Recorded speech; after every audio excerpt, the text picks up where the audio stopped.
Մոդերատորը Արեգ Քոչինյանն է, պարոն Քոչինյան, կարող ենք սկսել։ Thank you.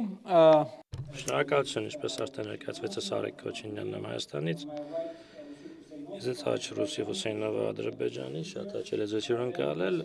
եւ Սերգեյ Մարկեդոնովը Ռուսաստանից, Թորնիկե Շարաշինիձը Վրաստանից, շփոթաբար Գյուրանսակը Թուրքիայից չկարողացավ մեզ միանալ, եւ վերջում Հասան Շիրզադին Իրանից։ Շատ հաճելի է վարել այս նիստը։ Պանելը, որը հիմա կանցկացնենք, կոչվում է այսպես ռեգիոնալացում Հարավային Կովկասի, զարգացման հեռանկարներ։ Սա ըստ 3,3 ձևաչափն է։ Սա մեր կարծիքը չէ այն մասին, թե արդյոք 3,3-ը անմիջապես հնարավոր է, բայց այն փաստի կոնստատացիա, որ 3 հարավկովկասյան երկրները եւ իրենց հարևան 3 տերությունները կան։ Հիմա 5 րոպե յուրաքանչյուրս ներածական խոսք ասենք, ես էլ ներածական խոսք կունենամ, ես եւ բանախոսամ եւ վարող երկու կարգավիճակով եմ հանդես գալիս ու կսկսենք պարոն Հուսեյնովից Ադրբեջանից է նա։ Չարս պարոն Հուսեյնովը արդեն երկրորդ անգամ է վերջին ամսվա ընթացքում Երևանում։ Հայերեն ասացված կունենք ջրի ճամփա սարքել։ Ջրի ճամփա եք սարքել, կարելի ասել։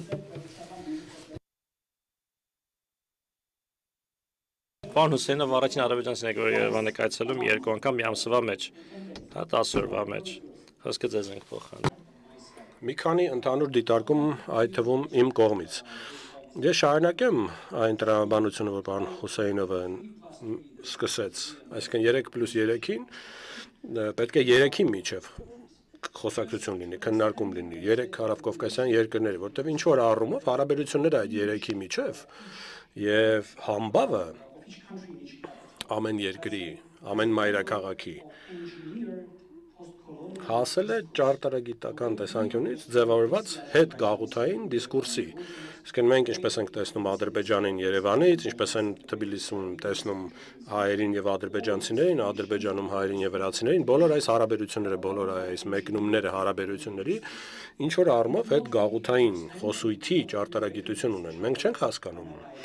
իրար չենք ճանաչում երկկողմանի տարածաշրջանային մակարդակում։ Ավելի շատ ինչ որ կոնստրուկտների մակարդակում, որոնք ստեղծվել են նախկին գաղութացնողի, գաղութապետի, բռնապետի կողմից, այսինքն հեղափոխություն պետք է ունենա այս 3-ի միջև, երկկողմանի տարածաշրջանային փոխգործակցության ոգով հարաբերությունները ձևավորելով ըստ տարածաշրջանի շահերի եւ դրանց մեկնաբանության։ Ես շատ կոնկրետ մշակութային օրինակ ներկայացնեմ ասացիս, շատ հաճախ երբ հայ-վրացական փորձագիտական կամ քաղաքացիական համայնքի քաղաքացիական հանրույթի քննարկումներ են ունենում, այդ մշակութային գագաթնակետը Միմինո ֆիլմն է։ Սրանք ազգեր են, որ իրար հետ 3-4 հազար տարի ապրել են, հսկայական մշակութային համագործակցության մի շերտ է ձևավորված, բայց ավելի մեծ ծնունդները սկսում են քննարկումը եղբայրության մասին, մշակութային համագործակցության մասին այս տեսակի երևույթներից, խորհրդային ժամանակաշրջանում ստեղծված, որը կրկին դասական, գաղութական բաղադրիչ է, այսինքն ես երկու միամիտ լեռնեցի ազգերը, որոնք որ եկել են միացել են մեկ ընդհանուր ավելի մեծ երկրի դրոշի տակ,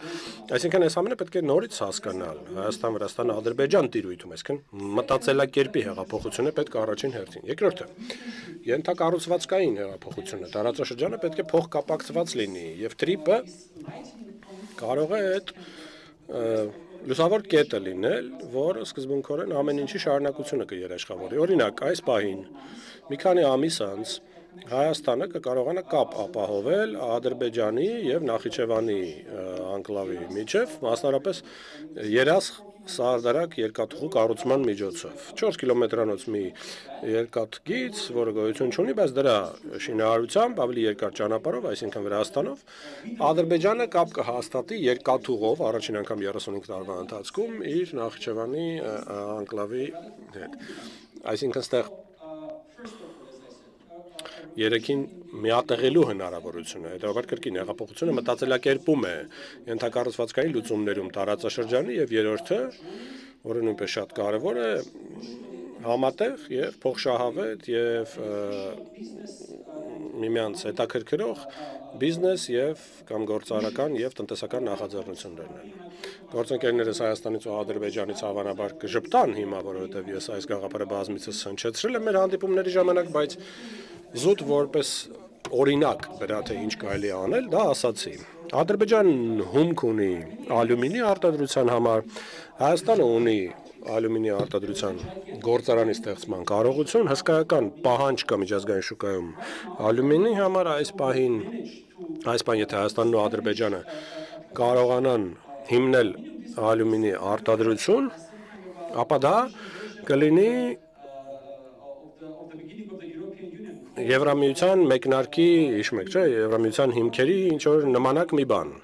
ածխի եւ երկաթի միություններ, չէ, ժամանակին Եվրամիությունը։ Եվ կարծում այս ճանապարհը կարող ենք անցնել նաեւ մենք, եւ դա կլինի միգուցե մնայուն խաղաղության ու կայունության հենքը։ Համաձայնելով ադրբեջանցի գործընկերոջս հետ, դրի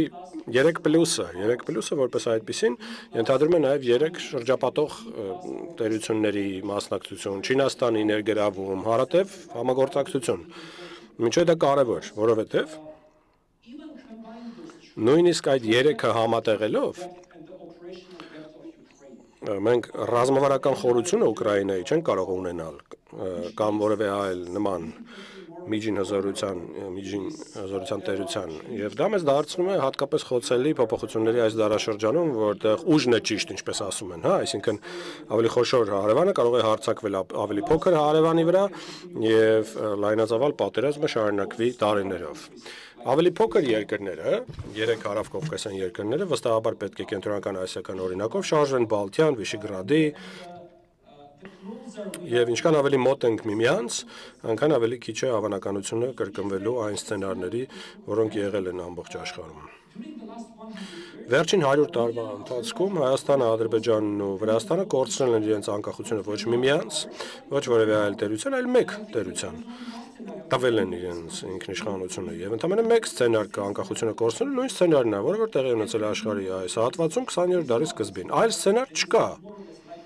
որը ինչ որ հավանականությամբ կարող էր նյութականացվել, ասենք Երևանի, Բաքվի կամ Թբիլիսիի համար։